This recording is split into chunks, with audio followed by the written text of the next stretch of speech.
నమస్కారం. Welcome to Jasper Chronicles. ఈరోజు అంతర్యామిలో భాగంగా సమస్యల తోరణం. సృష్టిలోని జీవుల్లో సమస్యలతో సతమతమయ్యేది మానవుడు మాత్రమే అనిపిస్తుంది. సమస్యల తోరణం కనబడని ఇల్లు అరుదుగా ఉంటుంది. ఆర్థిక సమస్యల నుంచి ఆరోగ్య సమస్యల దాకా ఎన్నో మనిషిని వేదనకు గురిచేస్తాయి. కరువు కాటకాలు, తుఫాన్ బీభత్సాల వంటి ప్రకృతి సృష్టించే సమస్యల వల్ల ఒక ప్రాంతమో ఒక నగరమో ప్రభావితమవుతాయి. వేల ఎకరాల్లో పంట నష్టమై ఆహార కొరత ఆహార కొరత ఏర్పడుతుంది. వేల మంది నిరాశ్రయులై జీవనోపాధిని కోల్పోతారు. ప్రకృతి విపత్తులను నిరోధించడం మానవులకు సాధ్యం కాదు. ప్రకృతి శాంతించాక ఒకరినొకరు సహాయపడుతూ జరిగిన నష్టాన్ని పూడ్చుకునే చర్యలు చేపట్టాల్సిందే. ఇకపోతే చాలా సమస్యలు మనిషి స్వయంకృత అపరాధాలు. కొందరు తమకు తామే సమస్యలు సృష్టించుకోవడమే కాకుండా ఇతరులను ఆ వలయంలోకి లాగుతారు. మాటల మంటలు రేపి మనశ్శాంతిని దూరం చేస్తారు. ఆలుమగల మధ్య అలకలు సర్వసామాన్యం. భార్యాభర్తలో ఎవరో ఒకరు సంయమనం పాటించినప్పుడు సమస్యలు సమసిపోతాయి. కుటుంబ సభ్యుల మధ్య రగిలిన కలతలు ప్రేమానుబంధాలను విచ్ఛిన్నం చేస్తాయి.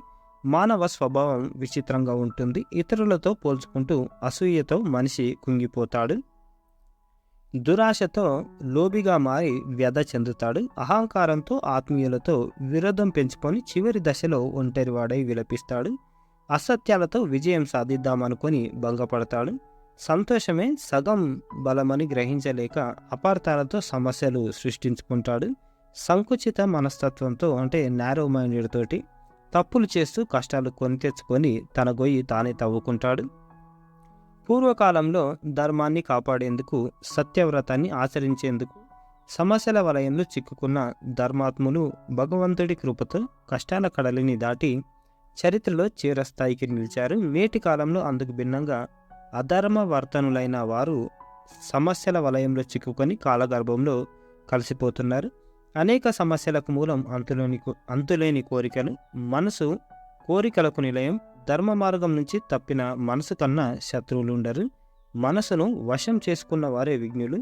చిత్తానికి చిత్తం అంటూ దాస్యం చేయకూడదు.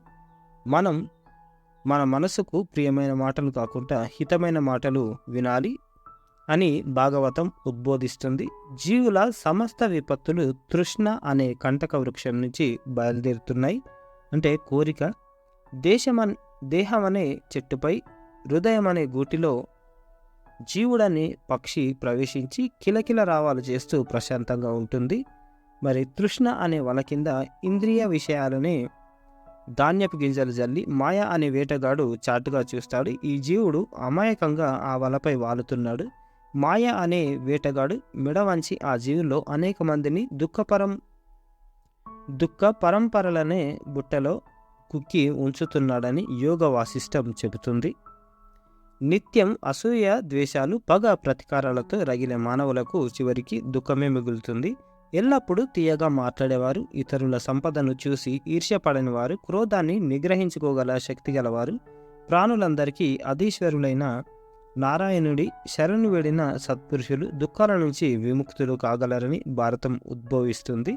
మాట తీరును సంస్కరించుకొని ఓర్పు, సహనం అలవర్చుకున్న దృఢ చిత్తులకు సమస్యల చింత ఉండదు. ఆధ్యాత్మిక చింతన సానుకూల ఆలోచనలకు ప్రేరణనిస్తుంది.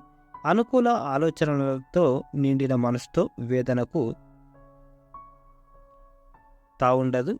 అనుకూల ఆలోచనలతో నిండిన మనసులో వేదనలకు తావుండదు అని ఇంద్రగంటి నరసింహమూర్తి గారు రాసిన ఆర్టికల్ ఇది. అంతర్యామి సమస్యల తరుణం. అంటే మనది మనం తప్పులు చేసుకుంటూ పోయి మన సమస్యలు మనం క్రియేట్ చేసుకుని కాక ఎదుటి వాళ్ళను ఆ సమస్యలోకి లాగడం వల్ల అది చాలా తప్పు అయిపోతుంది. ఇది ఈ రోజుకు సంబంధించిన ఆర్టికల్. లైక్ చేయండి, షేర్ చేయండి, సబ్స్క్రైబ్ చేయండి. Thank you. ధన్యవాదాలు.